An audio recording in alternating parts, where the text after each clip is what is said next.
Venha pelo Senhor. E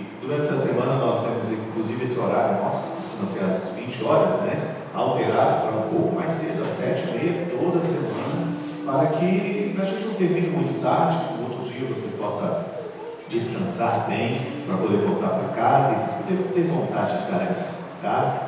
E durante toda essa semana, irmãos, nós vamos conversar sobre algo muito extraordinário. Eu não sei você, o que você pensa sobre a semana. A gente chama Semana Santa porque que outro nome poderíamos dar, né? Poderíamos inventar outras coisas. Outros chamam Semana do Calvário, né? Quando falamos Semana do Calvário, é uma nomenclatura muito adventista, né?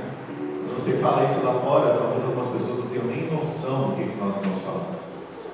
Mas, queridos, Semana Santa, Semana do Calvário, não importa o nome. O que importa é o que aconteceu. O que importa é o motivo pelo qual aconteceu. O que importa é por que você está aqui. E durante toda essa semana eu já tenho orado. Essa é a segunda semana.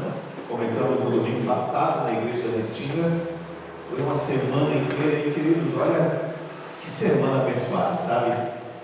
Eu confesso para vocês que o Espírito Santo realmente estava ali. Foi muito bom. E eu pedi muito agora, enquanto vocês cantavam, eu estava orando, pedindo a Deus para que essa semana aqui seja até melhor do que foi. Melhor não para que eu possa escrever uma história, não. Melhor para que você possa escrever uma nova história com o nosso Salvador, com Jesus Cristo. Eu queria te fazer uma pergunta aqui. Na sua opinião, de que se trata a Semana Santa? Não precisa responder, só para você pensar. Quando falamos em Semana Santa, o que vem à sua mente?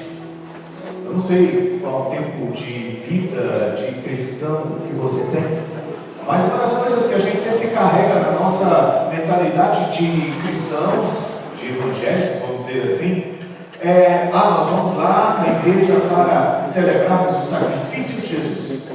Mais uma vez nós vamos à igreja para que o pastor fale para nós que Jesus morreu na cruz para nos salvar.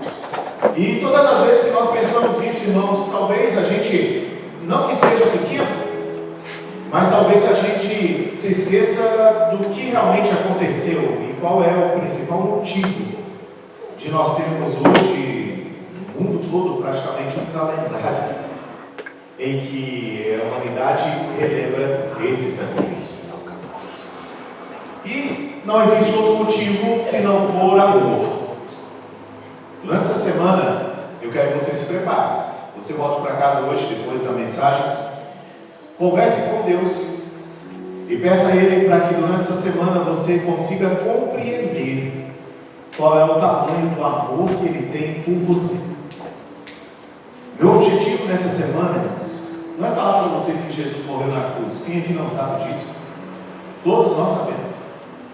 Meu objetivo durante toda essa semana é tentar ver se eu consigo fazer com que pelo menos alguns aqui tenham noção um pouco mais profunda do que significa o amor de Deus por você. Às vezes na nossa vida, irmãos, existem algumas definições que a gente dá, a gente se apega a essas coisas. Eu sou um adventista, como dizemos aqui na igreja, de berço, né? Já estou caminhando para o meu 24º ano de ministério, praticamente a metade da minha vida eu sou pastor. Eu confesso para vocês que às vezes nós vivemos uma vida inteira definindo Jesus, definindo Deus, baseado em coisas que nós ouvimos, ou baseado em doutrinas, em procedimentos, em regras. E às vezes nós vemos muitas pessoas tristes, sabe? Essa semana agora recebi uma mensagem que ela me falou: pastor, 40 anos que eu sou membro da igreja, 40 anos, pastor, que eu nunca tive coragem de chamar ninguém para a igreja por questões minhas, pessoais. Eu não me achava digna de que as pessoas fossem para a igreja, olhassem para mim e talvez ali por algumas questões que eu tive na minha vida, elas não enxergassem o que Jesus é. Mas sabe o que aconteceu essa semana? Ela levou 2 visitas 2 dias diferentes. E ela estava radiante, porque ela começou a entender quem é Jesus. Você já fez essa pergunta? Essa que eu acabei de falar. Quem é Jesus? A definição, irmãos, muitas vezes de quem é Jesus na nossa vida, ela é a definição clássica.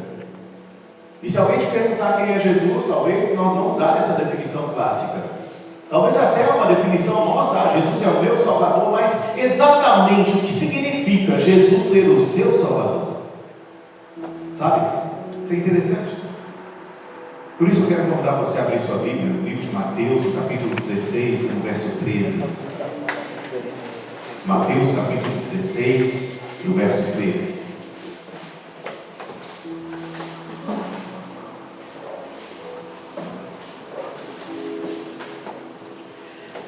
Quando eu leio a Bíblia, nós achamos interessante, sabe? Jesus, ele tinha uma maneira muito própria de conversar com as pessoas e de conseguir arrancar delas algo que talvez elas nunca haviam pensado. Os discípulos já estavam andando com Jesus há um bom tempo. E nesse dia aqui, de forma específica, Jesus, ele, sentado com os seus discípulos, Jesus faz uma pergunta que eu imagino o que os discípulos ficaram pensando. Veja o verso 13. Indo Jesus para os lados de Cesaré de Filipe, perguntou a seus discípulos: quem diz o povo ser o Filho do Homem? Olha que pergunta. Em outras palavras, quem as pessoas dizem que eu sou? Jesus estava perguntando para os discípulos uma definição de quem ele era. Jesus queria saber dos discípulos, mas primeiramente das pessoas de fora, né? O que as pessoas estão dizendo por aí que eu sou? E aí, no verso 14, eles responderam, né? Uns falam que o Senhor é João Batista, outros falam que o Senhor é a encarnação de Elias, e alguns ainda dizem que o Senhor é Jeremias, ou então algum dos profetas. Interessante, né? Jesus, na verdade, queridos, ele não estava interessado em saber o que as pessoas lá fora definiam ele. Jesus apenas estava buscando um gatilho na mente dos seus discípulos, para que ele pudesse fazer a pergunta seguinte. E a pergunta seguinte, irmãos, é extraordinária. Jesus então, no verso 15, diz assim: mas vós, e vocês? Quem vocês dizem que eu sou? Eu não sei vocês, queridos, o que você responderia para Jesus, porque claro que tudo depende de como você lida com alguém.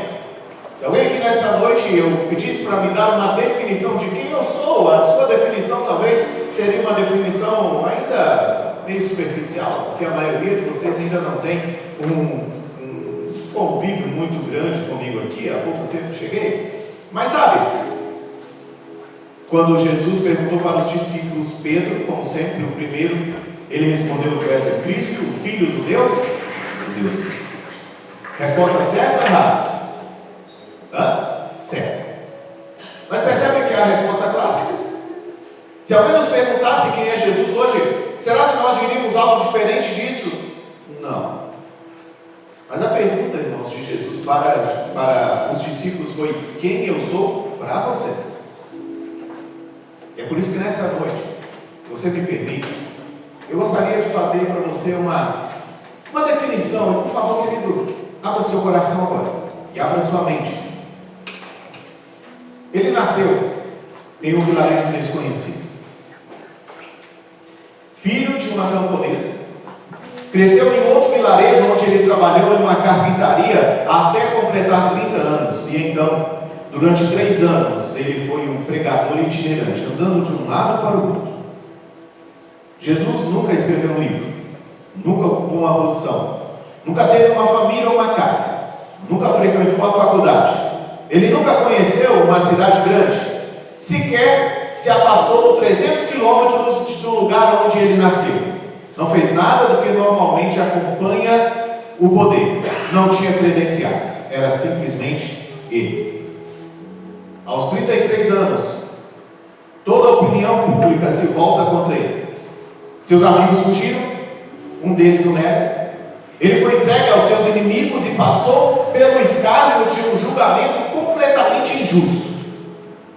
E terminou a sua vida crucificado entre dois ladrões.